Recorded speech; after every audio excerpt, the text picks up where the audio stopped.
Welcome in to the Make It Take It podcast on Monday, April 1st. I'm Adam Oppenheim alongside Victor Kustin, Jason Maya, Aiden Mattel will be producing for us today. A super exciting podcast here about the NBA. But first, guys, let's start talking about the NCAA tournament. Your thoughts on the past weekend? Well, I got to talk about DJ Burns and them. NC State. I mean, this is a Cinderella run of all Cinderella runs. 0-5 in their last 5 regular season games, and then they come in, they win their tournament, they beat UNC in the final to get in. Nobody believed this team. Everyone counted them out. They were 3 seconds away from losing to Virginia, and then McConnell hits that crazy three. You just got to love this story. You know, this team is all grad transfers, all guys that really haven't made big tournament runs, and they're just coming together at the right time and winning basketball games. What do you guys think? You know who I really liked? I liked Jared McCain. You know, I know he was a TikTok guy, but I didn't even know his fingernails and all that. Yeah. 2 days into college, man, he was he was doing really amazing. He's only a freshman and taking Duke to the Elite Eight. I just don't know what they could have done to stop DJ Burns, because I was watching maybe the second half. I was at Applebee's eating the 50-cent wings, really good, but I was watching it, and DJ Burns was just absolutely babying their center. I don't even know who their center was, but it was Filipowski or something. Filipowski. That guy's name. He was just DJ Burns was babying him. You know, it was kind of crazy how easy it was that he was getting in there. And then I saw a highlight. There's 2 minutes left, and DJ Burns, he was floating in the air, and he goes and he has an N1, hits it with the left little runner, and it was that. I think that's what kind of sealed the game. And that's when I was like, DJ Burns is actually doing quite amazing. He's being really consistent too. He's got some really good touch for a guy. Yeah. Like, hey, Jokic acknowledged him in his press conference. I don't know if you guys saw that. Yeah, he was like, you know, he's really good for, you know, a lefty and his touch at the rim. Mm-hmm. Yeah, he kind of reminds you of Jokic, and he is like 6'9". He doesn't look that tall, but he is pretty tall. So I was thinking that when I was watching him play too. I was like, obviously Jokic does all these other things like pass, rebound, like stuff like that. But like scoring, when you look at the scoring, like the way Jokic just kind of turns and easily like drops it in or something, like kind of reminds me of DJ Burns a little bit. Like, not saying he's gonna be Jokic, obviously, but like on the offensive end, like minus the passing, like kind of looks like it. Did you guys see DJ Burns in Tennessee? That man was skinny. Oh, I did see that picture when he was like a freshman at Tennessee. And now he had like he had a much cleaner haircut too. Like he looked really young. What was that? Probably like 5-6 years ago. 5 years ago. Yeah, it was 5 years. So, yeah. Wow. So no, for me, I'm going to talk about UConn looking to be the first back-to-back national champions since 2006 and 2007 in Florida. That team is just unbelievably stacked. Like, all the pieces fit well together. They have a young player in Stephon Castle.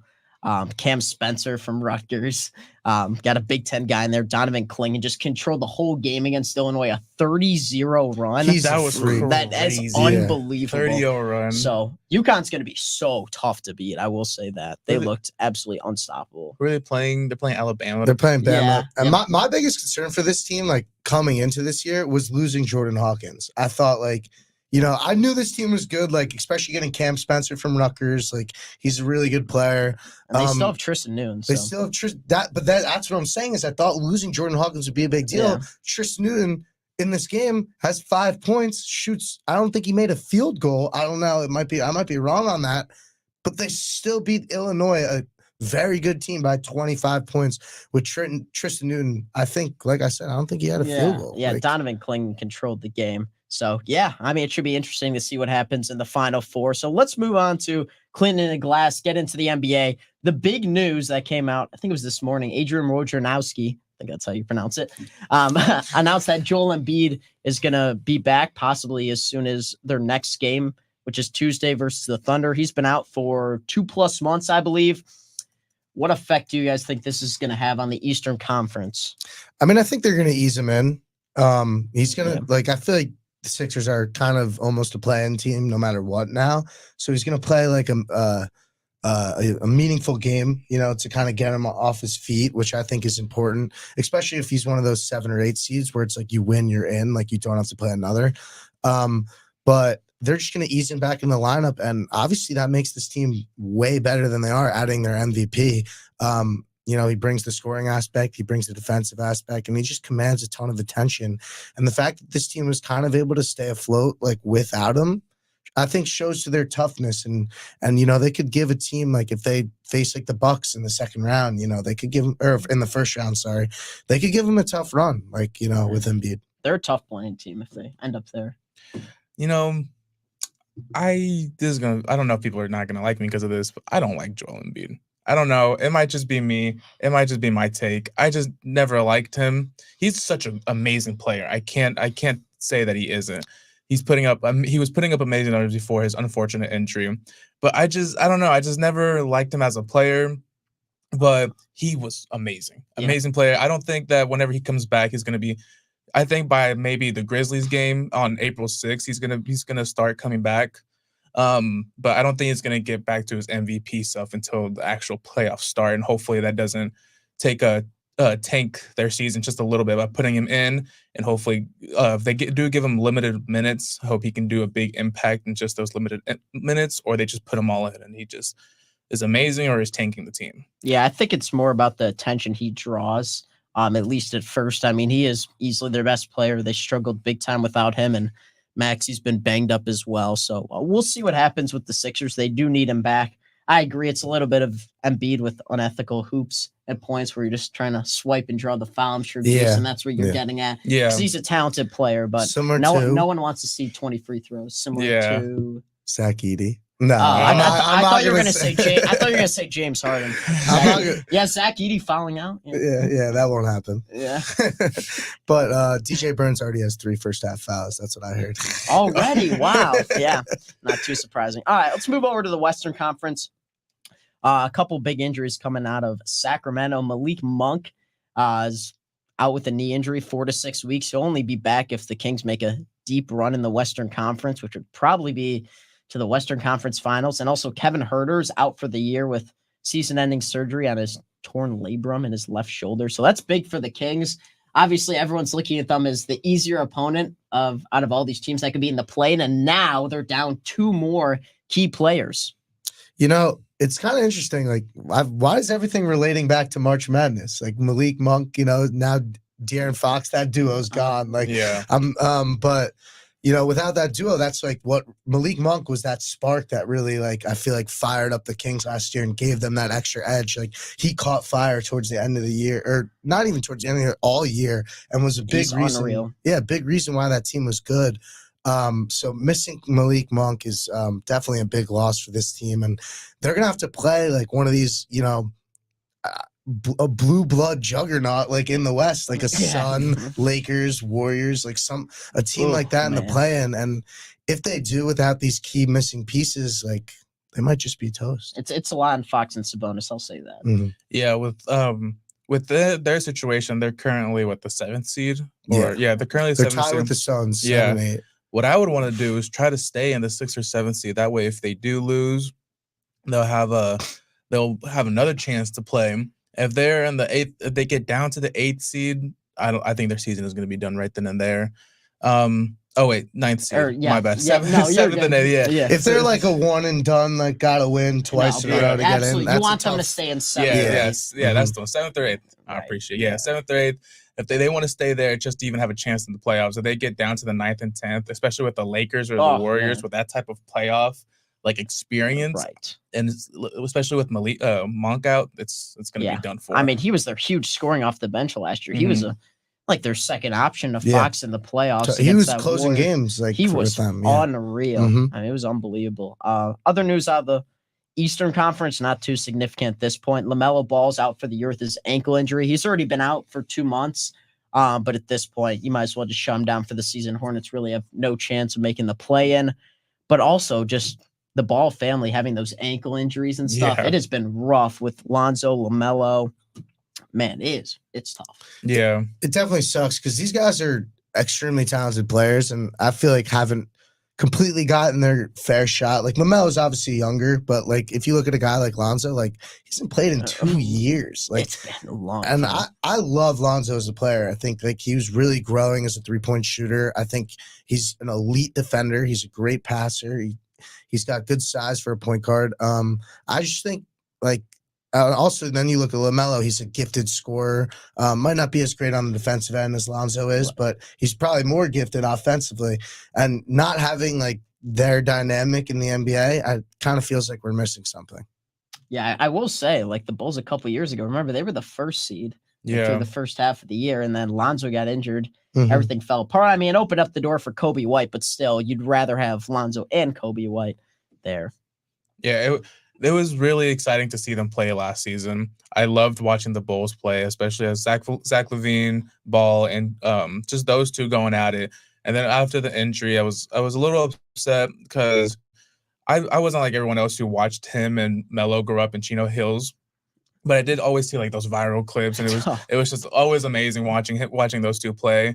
And even whenever he was at UCLA as college, Lonzo, yes. yeah, he changed his jump shot, and it looks so much more pure than how it was back then. Mhm. And seeing that growth happening while he was in the NBA, just made me way more excited just to watch him. And then that unfortunate injury, that hopefully he'll come back next season and be just as better as he was, or even better. It's going to be really exciting for him to make his comeback next year. Yeah, I think the Lakers was kind of a weird starting point for him, where it was like you're playing with LeBron, this guy who really dominates the basketball. Like Lonzo's a point guard. He's someone that creates, someone that, commands a lot of usage. And I think playing at a young age alongside LeBron and other good young players like Brandon Ingram And Julius Randle, guys who like need the basketball, it's tough to develop. So once he left there, I think he started to realize the type of player that he should be in the NBA. And I hope he gets back healthy, both of them. Yeah. Should be interesting. So now let's go into our main segment. We're going to be talking about this past week's slate of games. Very interesting slate of games, a ton of playoff implications, play in as well. Let's start on March 27th. Clippers knocking off the Sixers 108-107 on a controversial no call that they then ruled a foul after the game as Kelly Oubre went into the basket, and then all the stuff after that spread on social media. That was a wild game. Yeah, Kelly Oubre needs to be censored. I mean, it was telling the refs off. I unfortunately cannot say on the stream, but it was You can find it. yeah, you guys. You can do your own yeah, research. Yeah, you guys got it. It was hard to watch. I'm not gonna lie. I mean, I feel like controversial stuff like this is happening too often, Right. where Oh, like yeah. refs are coming out and saying like we were wrong. Like, It's not about you guys. I hate to say it, like you guys know about like the last 2 minute report, they started coming out with stuff like talking about whether the referees got something incorrectly or correctly or whatever. If it's considered clutch time, which is like within 5 points under 5 minutes. The problem is it only creates more controversy because you can't go back and change it. You might as well just like tell the referees not to say anything if they got a call wrong. Because a lot of times you already know if you got a call wrong. There isn't much controversy. Like, remember Lakers Celtics with the Pat Bev camera my thing where LeBron goodness. clearly got fouled by Tatum? Yeah. Like, what are you going to say about that? Oh, you got the call wrong? Everyone can see it. Pat Bev. he's like, look, it's right here. It's on the camera. You got the Like- technical. Yeah. No, but can we talk about LeBron's reaction? Oh my God. That was so that funny. reaction that That he had. That reaction. was yeah. So like he just lost a child. I get that is the NBA. Don't get me wrong. I love his passion for it, but goodness gracious. Yeah, man. Lakers fans are still talking about that. Yeah. He definitely took drama club in high school, LeBron. Yeah. Yeah, you think he's going to classes though? I don't know. In high school? St. Vincent St. Mary's, number one prospect. Yeah, that's funny. So let's move on to the Rockets over the Thunder, 132-126 in overtime. That same day, last Wednesday. Massive win for the Rockets. They were just getting hot. trying to stay out of the play-in, or trying to get in the play-in rather. And Jalen Green, I mean, what has happened to him? He has been terrific, Yeah. including hitting some really tough shots in this game. He had 37 points, 9 rebounds, 7 assists. He's hitting like step back threes now. Like, what is going on? I think he just got himself really confident with it. He's just I think his coach let him have the green light, and he's just putting everything up. I love to see him play. Love to see him play. It's so fun to watch him play. Yeah, he's electric. I was just going to say, like, someone told him something that said, just do it. Just go Yeah. for it. Just be you, be our guy. That's what we drafted you to be. You look at his last 4 games, he's shot 11 3-point attempts in all of them. Like, that's the guy they need him to be. like is the scorer, the guy that steps up and is the leader for this team, and it's led to some good wins, like against OKC. They beat Utah twice, they beat Portland, and then they lost to Dallas the next one. But Yeah. And we'll talk about it later. Talk about that later. And guess what? He shot 0 of 5 from 3 in that one. Yeah, I mean, he stopped shooting. Yeah, he the stopped shooting. thing is, the 4 games before that, he was 4 of 11, 4 of 11, 7 of 11, 7 of 11. He wasn't just chucking up just stupid shots either. They were consistent, Mhm. you know, other than yesterday. But other than that, he was doing amazing, and it was so fun to watch him. Yeah, and everyone counted this Rockets team out after losing Alperen Şengün for Mhm. a significant amount of time. But, you know, Dylan Brooks has stepped up. Amen Thompson, a rookie, has been really good, even though he has no shot pretty much. Jabari Smith has been a pretty consistent three-point shooter, and then Fred VanVleet, obviously, there as well. But it's been Jalen Green carrying them back. I think they're still 2 back in the West. Mhm.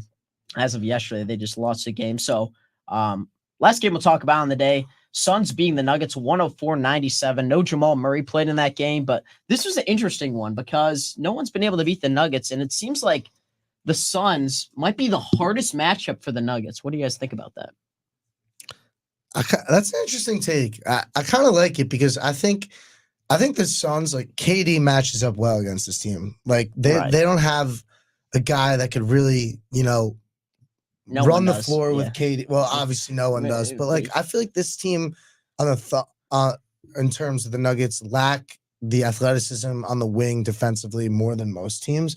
Like I'm being very picky with this because the Nuggets are a very good championship team. Yeah, exactly. But if you look at a guy like if Aaron Gordon is guarding Kevin Durant, there's a good chance that Kevin Durant's going to put up 30 plus. Yeah. Not saying Aaron Gordon isn't a good player. He's a great athlete. He's a solid defender. He's a good offensive piece.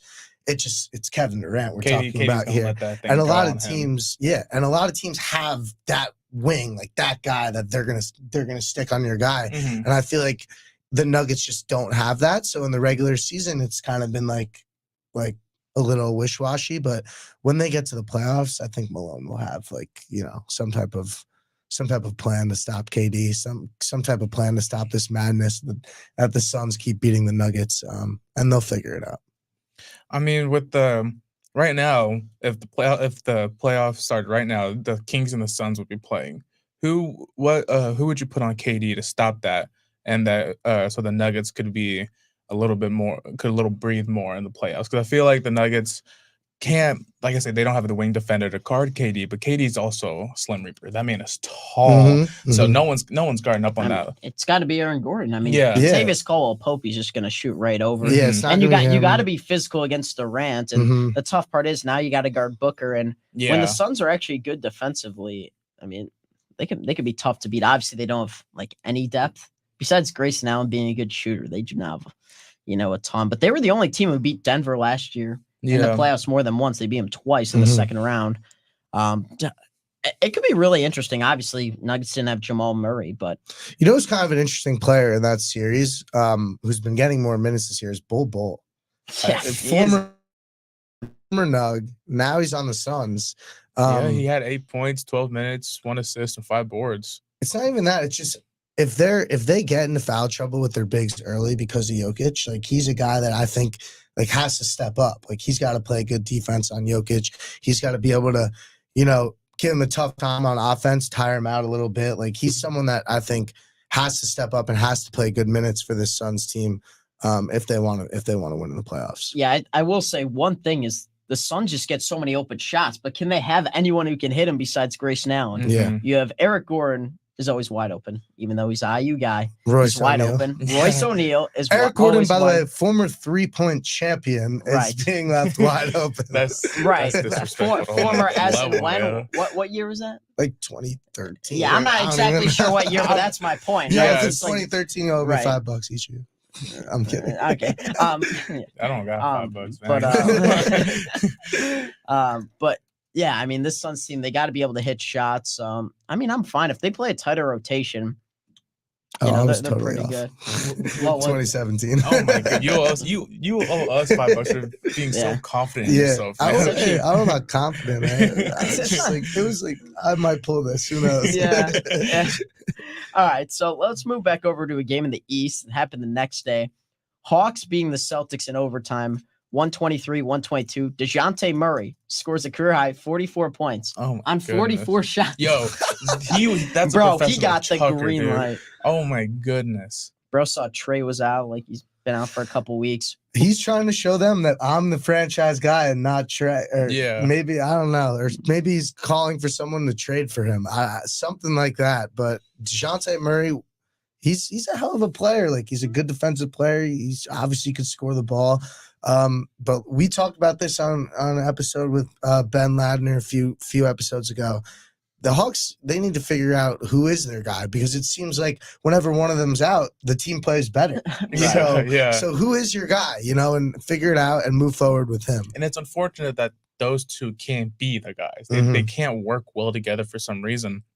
And it's a duo that they both thought that they were going to work well. That's why they traded for him. And then they find out that whenever one's out, they play better. Whenever the other one's out, they play better. They just can't find that rhythm together as a team. Yeah, I mean, it starts with being able to play off the ball. They both want the ball, and in this game it worked out well. I'm also going to focus on the Celtics because this is really the main worry myself, a Celtics fan, and all other Celtics fans think about. You can blow out teams in the playoffs and you win, but once it gets close, how many teams are you taking over the Celtics? Probably a lot of them, even though they're easily going to be, the number one overall team by record in the NBA this season.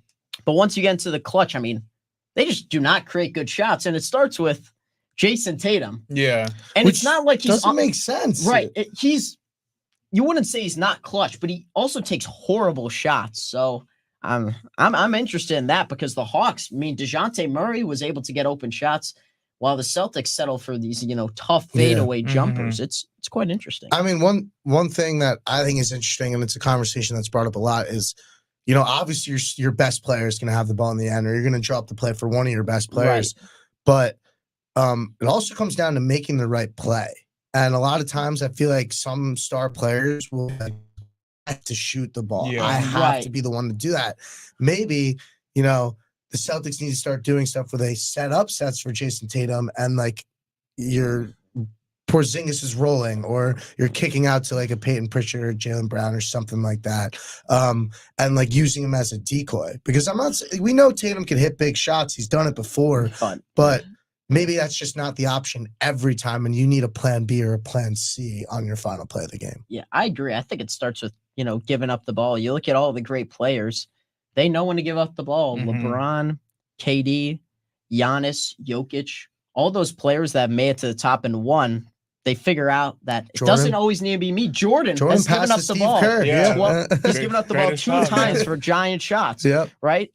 And Tatum always just wants to hold on to it. So with you guys wanting to say dump it off to someone, who would that be? Obviously, it might be Jaylen Brown, but just your thoughts on who would you want that second option to be for Jason Tatum to put that decoy?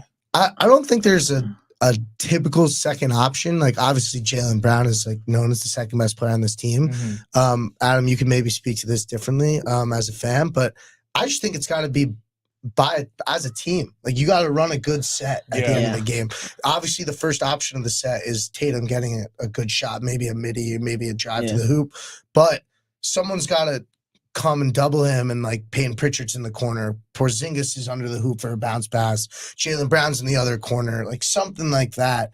So I just think it's about making the right play and running a good play for Tatum. Yeah, I think about making the right play, going to that comment, I just don't think the ball should at least start in Tatum's hands, because the ball just stops when he, has the ball. I think you have Drew Holiday there. You have Derek White there for a reason. They should be the ones setting up the play, because you look at it every time, they get the ball, they're, moving it around. That's why the Celtics blow teams out, is they move the ball so well. But once they get into that clutch time, they sometimes, go into ISO, right? Yeah. It works if you're, a really, really good player.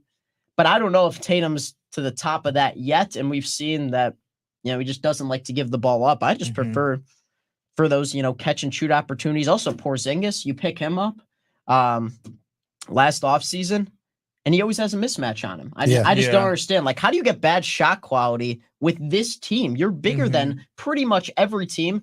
You have better shooting than every team, and somehow it always ends up with Tatum. So that's all I'll say on that.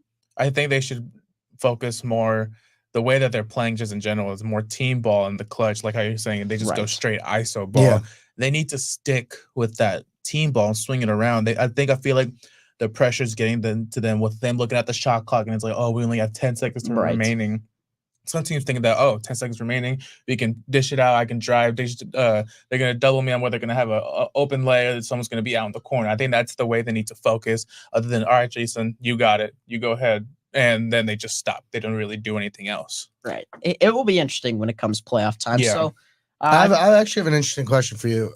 You mentioned Drew Holiday. You think Drew Holiday is going to be on the floor in those situations? Like, if we're talking about like 7 seconds left, like final shot in a playoff game, would you rather have Drew Holiday or Peyton Pritchard in the game? Well, I think Drew Holiday, just because he has more room to get off his shot. Okay. And also, if you want someone from the corner, Drew Holiday, 65% on corner Really? three-pointers I this did year. not know that. Yeah, interestingly enough. He's having like one of his best shooting seasons. So Okay. I do think Pritchard is definitely an interesting option. But yeah, this team is obviously not like, oh, we're drawing up this play for Peyton Pritchard, but I'm just talking about like in catch and terms of- shoot. Yeah. I mean, I'd rather have Holiday at this Okay, point. I think he's okay. just more experienced.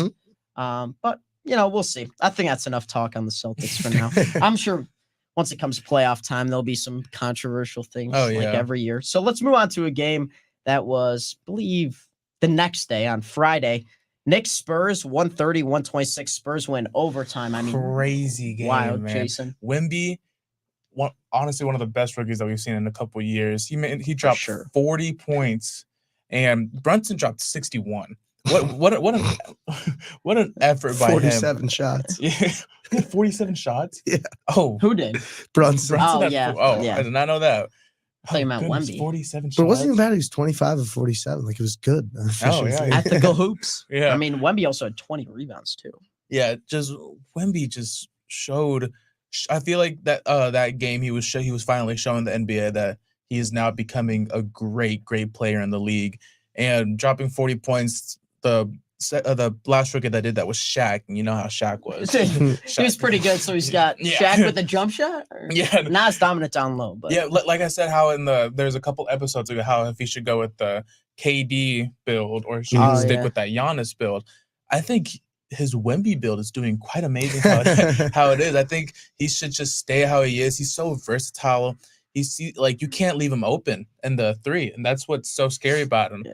And like with Giannis, obviously let him shoot, but he's gonna drive it. With KD, you can't. And Wemby, I feel like he's just both in those, and I feel like he should just stay like that in that same body type and not really do anything with it, but just work on his shot. Yeah. Yeah, I agree. We talked about this. He has his own build. Like he's not KD. He's not Shaq. He's Wemby. He's Wemby. Yeah, you're right. And I think that he should just stick to what he's doing. This team is gonna hopefully get the pieces to surround him, and so he can succeed in the future. But one thing I kind of want to talk about on the other side, even though they lost, is I'm looking at the plus minuses of this game. Jalen Brunson and Josh Hart were both plus 20 for the Knicks in a 4-point loss. And then you go to the bench. Precious Achiuwa was minus 30. Bogdanovich was minus 16. Mitchell Robinson was minus 10. I mean, where is the depth for this Knicks team without, I guess, without OG and Randall and these guys? They're really lacking in depth, and that's going to hurt them in the playoffs, especially in long OT games like this. Like, it's tough to pull those out when your usual players aren't playing like full minutes. Yeah, I will say, it's really tough without a couple of your top guys, but Tom Thibodeau is always known for playing players the entire game. I think Josh Hart played that. Forgot which Knicks game it was, but he played every single second of the game. So did Miles McBride, who's actually come on as of late. Everyone thought, you trade away Emmanuel Quickley. Where are you getting it from? And McBride's obviously not the scorer that Quickley is, but he's turned himself into a really good shooter with time. But I'm looking at Bojan Bogdanović, who has, been really solid with the Jazz and the Pistons the last few seasons. It's just not been really good with the Knicks. He was supposed to be like a great catch and shoot guy, over 40% from three. In 22-23 with the Pistons and in the start of the season with the Pistons. And he just hasn't been that good. Precious Achiuwa, I don't think you're expecting a ton out of him. But if you get Mitchell Robinson back, you move Hartenstein to the bench. You have Hart as well moving to the bench. DiVincenzo doesn't have to take a million shots. You're Yeah. looking at a much different team. One thing I also want to talk about is Jay Wright and the development of those players at Nova. Like, look at all these guys that didn't come out of the league as freshmen. Like, they stayed or didn't come out of college as freshmen. They stayed at Nova. They developed with this coach, with this team. And then also he made a suggestion to what NCAA team was it? I'm trying. I think it was Bama. He made a suggestion on like how to run their offense or something like that, and it completely changed their game. It completely changed the way that they ran things through their center. He basically was their offensive coordinator, and like a huge reason why they went to they made a deep run because of the suggestions he made. So I think that's a huge credit to him and the development of these guys, because you don't see guys stay in college for 3 or 4 years and then come out and also still get better when they're in the NBA. Usually you see them like Malcolm Brogdon at full form or something like that. But Rookie of the year, Malcolm Brogdon. Yeah, exactly. He was at full form after 4 years of college. Brunson came out of college and it still took him a couple years to develop. But I think it goes to show you, same with Josh Hart. Like, he came out of college and now he kind of found his role with this Knicks team.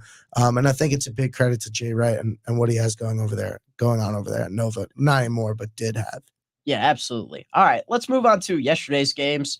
Let's talk about the Thunder again. They beat the Knicks 113-112, another tight game for the Knicks. SGA, Shai Gilgeous-Alexander, another clutch shot after the Knicks, fought their way back. That was a terrific battle last night. You should talk about that. You want me to talk about that? Before the podcast. Well, Victor was just... I've been saying all year, I think this guy Shai is MVP, and I think there's like, I understand the season that Luka's having statistically. I understand the season that Jokic is having statistically. I understand how valuable those guys are to their team. But when it comes down to it, I think it's a huge deal for a guy like Shai to lead a young team to a 1 seed in the West. I think it really says a lot about the maturity of him as a player. Like, not just his game on the court, in the locker room too. Like, you're the best player on a team whose average age is less than NC State's. Yeah, that was you're the best player in the NBA on a team that's age is less than a Final Four team. So he's leading these really, really young guys to the 1 seed in a West that's stacked. We've been talking about it all year. The Timberwolves, the Nuggets, you even have the teams at the bottom that are good, like the Lakers and like the Warriors, and teams that could compete. But somehow out of all that, it's Shai Gilgeous-Alexander leading the charge with this Thunder squad, and he's hitting big shot after big shot. I think it just goes to show this guy is the most valuable player in the locker room, on the court, and just all around for this Thunder team and in the NBA this year. Shai is tough. I cannot lie about that, because I tried watching a game. I forgot which game it was, but they just could not guard the man, and he's really what's the word, consistent. He's very consistent, a little too consistent to where he only scores 31, but he's such a valuable player, and like how you're saying, he's a very, very mature kid to bring this team to the number 1 seed in a stacked West. And I would love to say give him his flowers, but I feel like there's a player or two I'll talk about in a bit that is just a little better, because Shai's an amazing individual, and I would love to see him still thrive within the next couple years. And I know that's exactly what's going to happen. Yeah, I mean, this was a game where he honestly didn't even play that well. I think shot below 50% from the field, which is a rarity, but then he hits the clutch shot. Jalen Williams, J-Dub, has been so good for the Thunder. And even a game where Chet Holmgren was not very good. And this is what you kind of worry about in the playoffs, is just going to be Shai and Jalen Williams, are the Thunder going to get Dort to hit some 3-pointers, Holmgren to do stuff. Giddey was pretty good in this game. He actually had triple-double and hit some outside shots as well, but you're not sure about the supporting cast, but really good win for the Thunder still. Let's move on to, Jason, you're excited to talk about this. Mavericks beating the Rockets 125-107. That snapped. What was the Rockets win? They were 11. 11? They were 11. It was wow. Yeah, they only lost. Yeah, they Rockets were doing amazing, but I think it was just Jalen Green's fire just finally let out. He did not play that well, and also Jalen Green wasn't playing well, but Luka was playing amazing. I was gonna say, yeah. Luka had 22 in the first quarter. Right, yeah. 22 in the first quarter, and I was so upset that I saw the second quarter, third, and fourth. I didn't see that first quarter, and I was so upset because the Rockets started off 8-0. That's how I watched I watched like the first 2 minutes of the game. They were up 8-0, and I was like, well, this sucks. And then next thing I know, they're up by like 8, and I hear the announcer, yeah, Luka's 22 in the first. I'm like, what happened? And the shots that Luka was just hitting were just horrendous. You guys see that like mid-range hook shot or like the scoop shot that he had? Yeah, that was crazy. That was crazy. That's Luka magic. Yeah, and it was just amazing to see. But it was his shots were just so stupid that they were going in. I feel like if Jalen Green was just still on that same consistency that he had the past 11 games, this would have been such a closer game. But I think that was finally his game that he was just due for a bad game. Well, I think we should also mention not just that the Rockets were hot, but how hot the Mavs are. Yeah, right they're now. on a 7-game win streak. 7-game win streak, 9-1 in their last 10. This is a team we talked about earlier on other episodes as a potential riser, strictly because they have Luka Doncic. Yeah. And, I've also mentioned this on prior episodes where if you have a guy like that, I don't care where you are, you're dangerous in the playoffs. Like you could steal a series from anyone. And we watched that like multiple times from Luka in his career where he's just kind of taken over games in the fourth and won the game for them. So if I'm where they're sitting right now as the 5 seed and the Clippers are the 4 seed, I'd be shaking if I were the Clippers. Like, remember the last time they played each other? Yeah.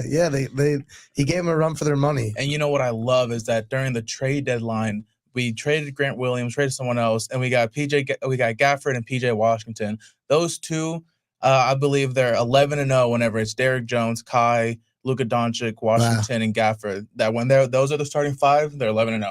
And the amount of impact that those two are having on the Mavs, because like we said at the trade deadline episode, they needed a big. They needed a big, and I like Gafford. Yeah. Oh my God, Gafford is amazing. Yeah. And what doesn't miss also. Yeah. And what I also love is that, like we were talking about earlier in the episode with DeJounte Murray and Trae Young, how the Hawks were hoping that was a duo. Well, now Kai and Luka are starting to have that chemistry with each other, and those two, when they're being so consistent with each other, where they're both hitting and they're so dangerous because now they have bigs, and now they're just working so well with Gafford, and also the rookie Lively is doing quite amazing as well. And he's been really good. Mavericks are doing so well, and I'm just so excited to see them in the playoffs. Yeah, I think it's been a big difference having defensive bigs for them. And in the past, they kind of tried to go with the shooters and tried to space the floor. Now it's like, all right, let's like lock up inside, have a good roller for Luka. So I think that's been a key to their success. All right, so let's go at the buzzer. Let's talk about some games to look forward to. Let's just each pick one for today. What do you guys think could be an interesting game for today? Yeah, just as we wrap it up here. Let's see. Not many that are not many interesting. Yeah, I'll start off with Celtics Hornets. Only reason I'm a Celtics fan. Should be pretty boring, but that whole Tatum thing where he talked about, if we're playing in Charlotte on League Pass on a Monday, I gotta be there. So it relates directly to this game. Okay. I think I'd pick the Suns and Pelicans. They're both somewhat up there. The Pelicans are the 6th seed now, and the Suns are 8th. Yeah. So potential. I want to say potential matchup, but both Pelicans playoff team, Suns playing team. It's going to be interesting to watch them play in the crunch time, especially the Pelicans now are almost fighting the Kings for that play-in spot, or vice versa. Then Suns are also in the same boat as the Kings, so this will really boost their playoff stock, whichever one. Victor, what you got? Yeah, well, I'm not going to talk about Magic Blazers, and I'm also not going to talk about Pacers Nets. So I guess that leaves the Bulls and the Hawks on the floor. It's a good one. It is a good one because it's kind of interesting for play-in kind of standings. The Bulls right now are a game and a half up of them, the 9-10 seed. we're probably going to see these teams face off in a playing game. Oh, And yeah. this is kind of, I think, just a little preview to that. Is Trae Young gonna play? I don't think I don't so. think he is, but still, it's like we said, the Hawks sometimes are better when one of them isn't on the floor. So unfortunate. Which is unfortunate because I love both them as players. I Mhm. think they're fun to watch. But so this should be an interesting one to watch. And we'll see if DeJounte Murray could cook my Bulls like he did, like he's Alright. been doing all week. Yeah, so let's talk about tomorrow. Let's each pick a game then, and then we'll wrap it up. What do you guys got for tomorrow? For tomorrow, just because I'm a Mavs fan, I got Mavericks and Warriors. That's a Excited, good one, anyways. excited to see them. The Warriors coming. Oh wow, Warriors are what, the 10th, right? 10th, Yep. 10th and the 5th going at it. I'm so excited to see them play. Excited to see how those two are going to go at each other, and hopefully the Warriors can stay with this last 10th spot, because if they lose and the Rockets maybe get hot again, then the Warriors are gonna have to really pull something out of their bag to stay in the play. Yeah, I'm gonna talk about the Thunder and the Sixers because this is a potential Embiid return. Right. And it's on TNT. It's a nationally televised game. I'm interested to see how Chet matches up with Embiid and like kind of how he guards him, how Embiid guards a player like Chet that could play on the outside. Because it seems like that's gonna like be a common theme in the future is like these centers that could dribble. And so what are these, more traditional centers like Embiid gonna do? And how is he gonna look in the return? And also I just love watching Shea play. So that'll be fun. That should be a really that should interesting be a one. good game. I'm going to talk about Rockets Timberwolves. This is big for the Rockets. They have a really tough schedule to end off the season. They got to win every single one. Timberwolves need to keep winning to try to get the 1 seed. They're either going to be a 1, 2, or 3, almost certainly at this point. So big game for both teams, Rockets especially. Got to find a way to get hot again, start another win streak, and it needs to really start tomorrow. Yeah. So most stuff.